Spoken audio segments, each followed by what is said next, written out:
कार्यक्रममा उपस्थित हुनुहुने हाम्रो एनडिएमसीका प्रमुखज्यू, हाम्रो बडु दलका मेयर साहब, हान रेवनका अध्यक्षहरू, सामदेवनका अध्यक्षहरू, बड एजुकेसन नेचर गाइड लगायत सम्पूर्ण पदाधिकारीहरूमा पुनः हार्दिक नमस्कार। हामीले चाहिँ यो आह्वान गरेका छौँ यो चाहिँ नदी सरसफाइ कार्यक्रममा। राम्रो पक्ष चाहिँ एउटा मौखिक चाहिँ निमन्त्रणाले पनि ठुलो चाहिँ हाम्रो जमात चाहिँ भेला हुन्छ। यो चाहिँ सबभन्दा राम्रो पक्ष चाहिँ भएको फोहोरलाई चाहिँ सन्देश पनि हो। अब चाहिँ नदीमा फोहोर फाल्नु हुँदैन भनेर हामीले नै नियम पालन गऱ्यौँ भने पनि नदी चाहिँ सफाइ हुन्छ र हाम्रो चाहिँ जलचर प्रणाली यो चाहिँ घडियाल लगायतका जलचर प्रणाली चाहिँ संरक्षण व्यवस्थापनमा सहयोग हुन्छ भनेर चाहिँ यो कार्यक्रम आयोजना गरेको। 416 जना एटलिस्ट चाहिए ढुङ्गामा।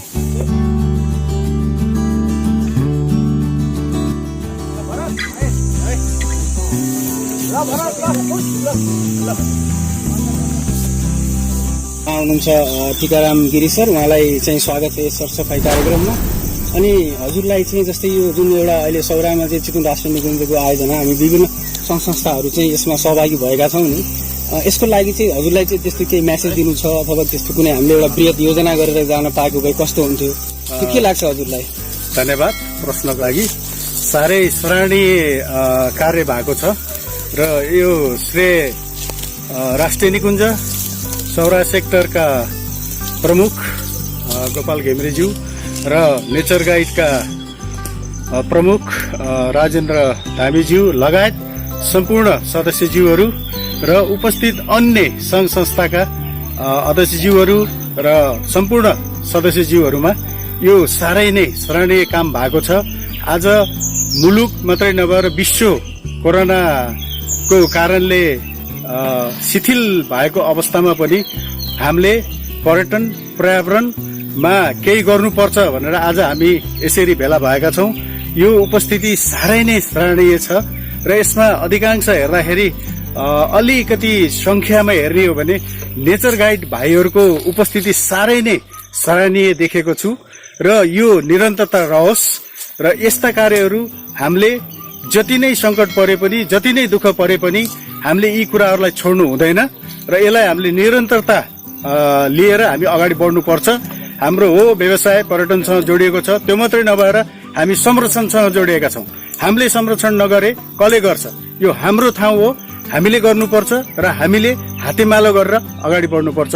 मलाई साह्रै नै आज खुसी लागेको छ।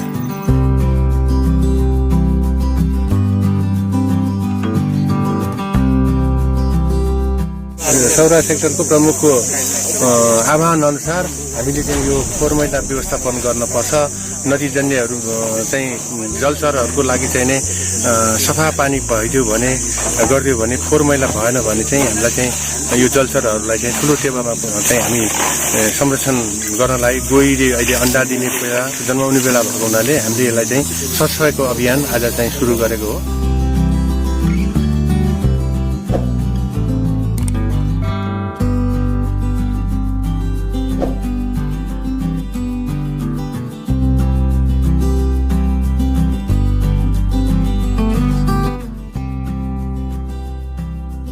Namaste, my name is Mailadai. So today we are cleaning this river, and the purpose of cleaning this river is keep our river clean, and because there is a lot of plastic in the river, so we must clean, otherwise it will poison all the water. Because now in all Nepal, around Nepal, there's all people they are throwing all their trash, all their plastic in the river. So this is for youngster, also for adults. This is a message to them not to throw your garbage in the water.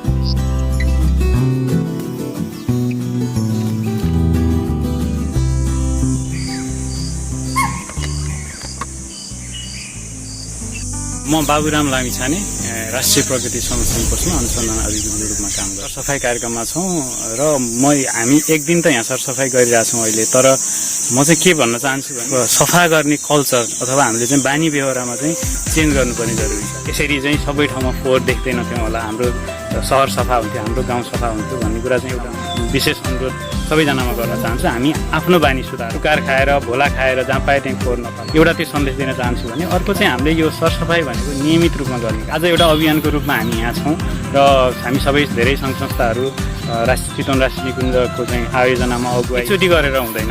हामीले चाहिँ नियमित रूपमा यसलाई चाहिँ एउटा हाम्रो regular कार्यक्रमको रूपमा चाहिँ लैजानु महत्त्वपूर्ण चितवन राष्ट्रिय निकुञ्ज जुन चाहिँ विश्व सम्पदामा सूचीकृत क्षेत्र छ त्यस्तो क्षेत्रमा पनि यो फोहोरले चाहिँ यहाँ घुम्न आउने पर्यटकहरूलाई चाहिँ एकदमै नराम्रो इम्प्रेसन।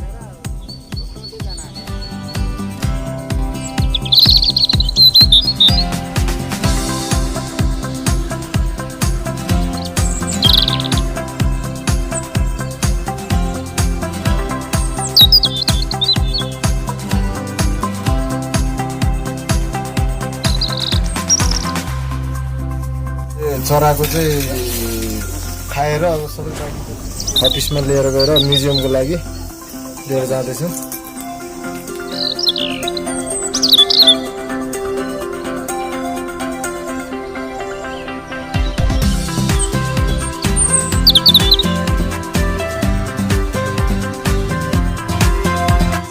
चितवन राष्ट्रिय निकुञ्जको मुख्य प्रवेशद्वारको रूपमा रहेको सौरामा चाहिँ अब हामीले सबैजना मिलेर धेरै पर्यटन विकास गर्नुपर्ने अवस्था छ। यहाँको फोहोर मैला भयो, यहाँको साउन्ड पोल्युसन भयो, यहाँको चाहिँ थुप्रै कुराहरू सुधार गर्नुपर्छ। विशेष गरेर एउटा सौरा पर्यटन विकास परिषद जस्तो बनाएर त्यसले चाहिँ यहाँको नदीनाला सरसफाइ, यहाँ चाहिँ बाहिरको सरसफाइ, बाटोको छेउछाउमा फुल आदि सबै काम गर्नुपर्ने हुन्छ।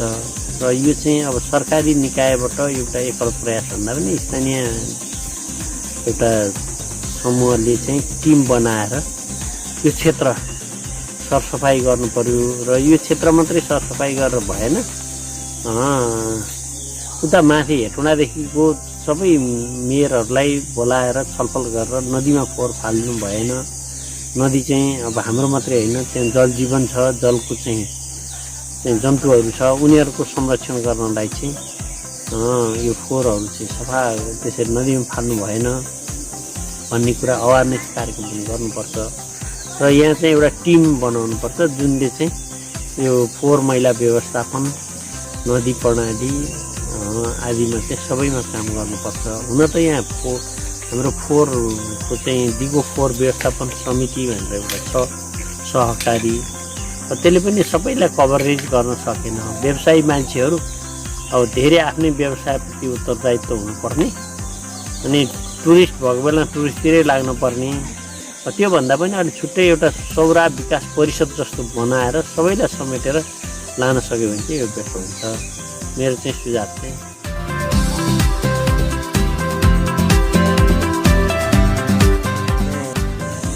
गोपाल बहादुर घिमिरे, सौरा सेक्टर चितवन राष्ट्रिय निकुञ्ज कार्यालयको चाहिँ सेक्टर प्रमुख। राष्ट्रिय निकुञ्ज र मध्यवर्ती क्षेत्र भएर बग्ने खोला नालालाई सरसफाइ गर्ने अभियान स्वरूप चाहिँ आज हामीले खोला जमकोली समुदाय वनभित्र भएको ढुङ्गरे खोलाबाट राप्ती नदी दोबान हुँदै चाहिँ सौरा घाटसम्म हामीले चाहिँ सरसफाइ अभियानको र आह्वान अनुरूप चाहिँ विभिन्न चाहिँ यहाँ सौरा सेक्टरका सरकारवाला संस्थाहरूका चाहिँ प्रतिनिधिहरू प्रमुखहरू चाहिँ सहभागी हुनुभएको थियो। झन्डै चाहिँ 60-70 जनाको हाराहारीमा हामी सहभागी थियौँ। झन्डै 4 घन्टा चाहिँ हामीले सरसफाइ गर्दाखेरि हामीले चाहिँ झन्डै 2 ट्र्याक्टर जति चाहिँ फोहोर सङ्कलन गर्न सफल भयौँ। यसो हेर्दाखेरि यो फोहोर चाहिँ सबै यहाँको स्थानीय गाउँबाट चाहिँ आएको चाहिँ देखियो। बोतलहरू, प्लास्टिकका चाहिँ झोलाहरू स्थानीय चाहिँ सरकार संस्थाहरूले गाउँ गाउँमा नै यो सरसफाइ अभियान चाहिँ गरेर त्यहीँ नै एउटा समिति गठन गरेर त्यो समिति मार्फत नै हामीले चाहिँ यो अभियान चाहिँ गर्न सफल भयौँ भने वास्तवमा यो चाहिँ हामीले Rapti green and clean Rapti river भन्ने चाहिँ अभियान हामीले चाहिँ सफल पार्न सक्छौँ। Namaste, I'm Aurélie. I'm from France. I'm photojournalist, specialized in environment in Chitwan, Nepal, in national park. And today we organize to clean. The community are here. That makes me so happy. Kids, young, old people. That's why we have to protect the nature. We have to work in this way. And even you will want to come? Because it's very beautiful country and very beautiful people. Namaste. Namaste, म Doma Paudel community based anti पोचिङको अध्यक्ष, nature guide पनि। आज हामी सबै stake होल्डरहरू यस कार्यक्रममा सहभागी छौँ। यस्तै किसिमले एउटा चाहिँ टिमै बनाऊ जसले चाहिँ सरसफाइ अभियानहरू रेगुलर रूपमा चाहिँ लैजान सकोस्। त्यहाँको सबै सङ्घ संस्थाहरू मिलेर चाहिँ एउटा समन्वय समिति बनायौँ भने र त्यो समन्वय समिति मार्फत प्रत्येक महिना भनौँ न सरसफाइ अभियान चाहिँ लैजाने भयो भने सौरा चाहिँ सुन्दर बनाउन, राम्रो बनाउन, हरियाली बनाउन यसले महत्त्वपूर्ण भूमिका खेल्छ।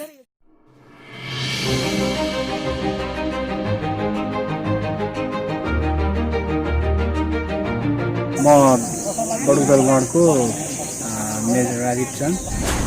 आज अराउन्ड 3.5 आवर जति हामीले यो सरसफाइको प्रोग्राम राखेको थियौँ जमकौलीबाट तल सौरा ड्याक्सम्म।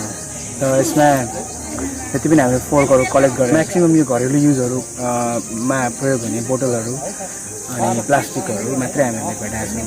त्यसको अर्थ के भनेपछि यहाँको लोकल कम्युनिटीले जति पनि युज गरिरहेछ त्यो सबै फोहोर चाहिँ खोलामा फालिरहेको छ। कन्सर्न मान्छेहरूले चाहिँ यसमा ध्यान दियो, जस्तै नेचर गाइड एसोसिएसन अनि यहाँको प्रशासन, निकुञ्ज प्रशासन, एनटिएनसी, आर्मी, यो सबै मान्छेहरू इन्भल्भ भयो। तर लोकल कम्युनिटीले अझै आफैले नि अवेर भएर त्यो फोहोरलाई घरमै राखेर घरबाट नै क्लिन गर्न सक्यो भने यो खोला चाहिँ अझै सेफ र अनि क्लिन बनाउन अझै सजिलो हुन्छ जस्तो मलाई लाग्छ।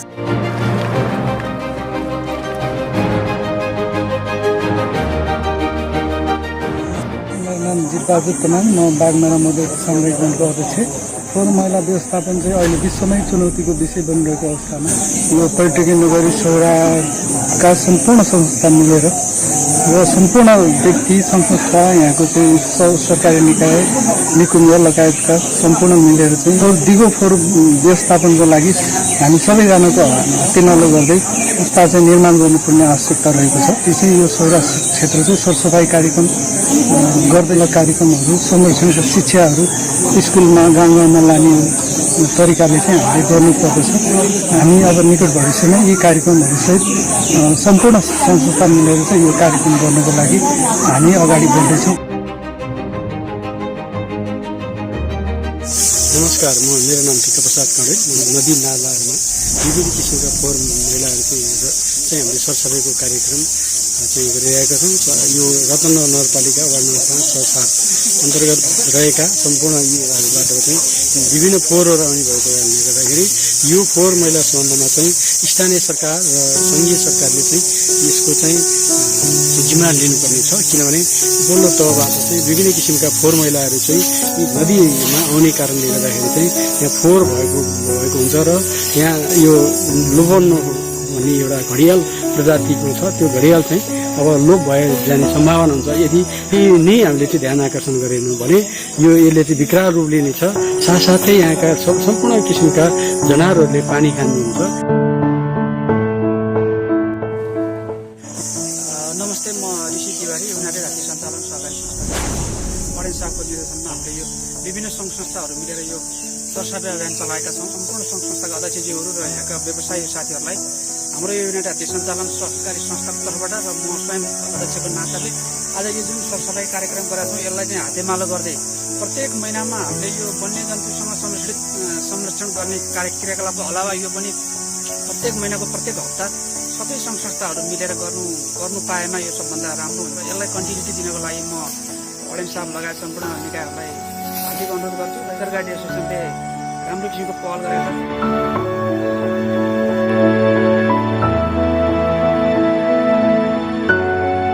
दीपक भट्टराई क्षेत्रीय संघको अध्यक्ष। विकराल अहिले चाहिँ पर्यटन क्षेत्रमा मात्रै होइन कि यसले चाहिँ सबै क्षेत्रलाई चाहिँ ओगटेको छ। यसको म्यानेजमेन्ट गर्नको लागि हामी तत्काल रूपमा अगाडि बढ्नुपर्दछ। अहिले यो फोहोर मैला व्यवस्थापनको लागि भनेर यति मान्छे जम्मा भएर चाहिँ सप्ताहको एकचोटि कार्य अगाडि बढाउनु पर्दछ। यसको लागि चाहिँ हामी सबै सङ्घ संस्थाहरूले एकजुट भएर एकमत भएर चाहिँ एउटा हातेमालो गरेर अगाडि बढ्न सकियो भनेरलाई चाहिँ हामीले फोहोर मुक्त क्षेत्र बनाउन सकिन्छ। हामी सम्पूर्ण सङ्घ संस्थासँग मिलेर चाहिँ फोहोर मैला व्यवस्थापनको लागि चाहिँ अगाडि बढ्नको लागि तयार छ।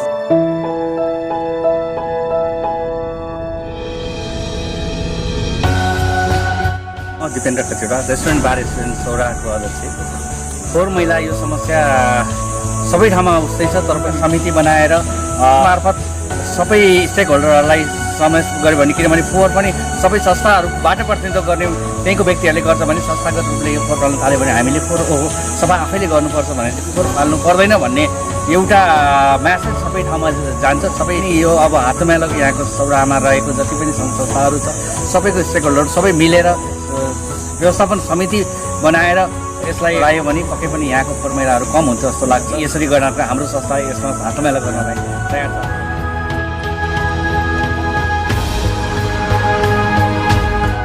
फोहोरको कुराहरू छ, यो चाहिँ एउटा ठुलो चुनौतीको रूपमा पनि आइरहेको छ। त्यसैले हामी नेचर गाइड एसोसिएसनबाट चाहिँ यो चितवन राष्ट्रिय निकुञ्जको पेरिफेरीमा सम्बन्ध राख्ने विभिन्न सङ्घ संस्थाहरूसँग चाहिँ यही कार्यक्रममा हामीले चाहिँ एउटा प्रस्ताव लगेर चाहिँ भविष्यमा त्यो प्रस्तावले चाहिँ फोहोर व्यवस्थापनमा केही सहयोग हुन्छ कि एउटा कमिटी बनाएर चाहिँ त्यो कमिटीले चाहिँ अब मासिक रूपमा अथवा हप्ताको एकचोटि सम्पूर्ण संस्था मिलेर चाहिँ अब कुन ठाउँमा चाहिँ बढी फोहोर छ, कुन ठाउँमा चाहिँ आवश्यक छ, त्यस्ता ठाउँहरूमा चाहिँ हामी मिलेर चाहिँ एक किसिमले सरसफाइ गर्न सक्यौँ भने पनि भविष्यमा चाहिँ त्यो चाहिँ विभिन्न पर्यटकीय क्षेत्रहरूको लागि पनि एउटा उदाहरण हुन जान्थ्यो। यो लेट्स गो वाइल्ड एउटा ग्रुप छ जुन हाम्रो गाइड साथीहरू पनि हुनुहुन्छ, जियोग्राफी यसमा चाहिँ आबद्ध हुने इच्छाले पनि गइराख्नु भएको छ। त्यसैले उहाँहरूको सहयोगमा चाहिँ हामीले यो प्रत्यक्ष रूपमा चाहिँ इन्टरभ्यू लिएर अनि भविष्यमा चाहिँ त्यही इन्टरभ्यूको आधारमा चाहिँ एउटा कमिटी पनि बनाउन सकिन्छ भनेर चाहिँ यो कार्यक्रममा लेट्स गो वाइल्डले चाहिँ अब यो